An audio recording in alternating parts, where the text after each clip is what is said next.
Hello friends, இன்றைக்கி நம்ம தோட்டத்தில் என்னென்ன காய்கறிகள் அறுவடை செய்தன்னு சொல்லி பார்க்கலாம் வாங்க. கொடி அவரை தாங்க ஃபஸ்ட்டு எடுத்தேன். தானாக வளர்ந்த மொச்சக்காய் வந்து பார்த்திங்கன்னா சரியான காய் கொடுக்குதுங்க. நம்ம விதை போட்டு வளர்ந்துருந்தா கூட இந்தமாரி வந்திருக்குமான்னு தெரியலைங்க. அந்த அளவுக்கு காய் கொடுக்குதுங்க அந்த செடி வந்து பார்த்திங்கன்னா. அதுக்கப்புறம் வெண்டைக்காயுமே அறுத்தாச்சுங்க. அதுக்கப்புறம் வந்து கொடி அவரை எடுத்துட்டு செடி அவரை கிட்ட வந்தால் அது வந்து பார்த்திங்கன்னா பூச்சி தாக்குதலாக இருந்ததுங்க. கோமியத்துலேருந்து தயாரித்த பூச்சி விரட்டி தெளித்து விட்டுட்டு அதுக்கு மேலே வந்து பழைய சாம்பலாக தூவி விட்டேங்க நான். புது சாம்பல் தூவிடாதீங்க யாரும். அது வந்து செடி கருகிடும். பழைய சாம்பலாக தூவுனீங்கன்னா ஒன்றும் ஆகாதுங்க.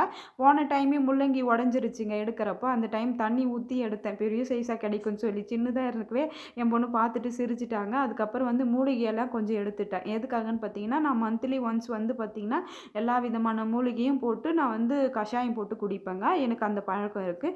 வீட்டில் இருக்கிறவங்களுக்கும் வலுக்கட்டாயமாக குடிக்க வச்சுருவேன். எங்கள் வீட்டில் எங்கள் மாமியார் மட்டும்தான் கொஞ்சம் குடிக்க மாட்டாங்க. முரண்டு பண்ணுவாங்க.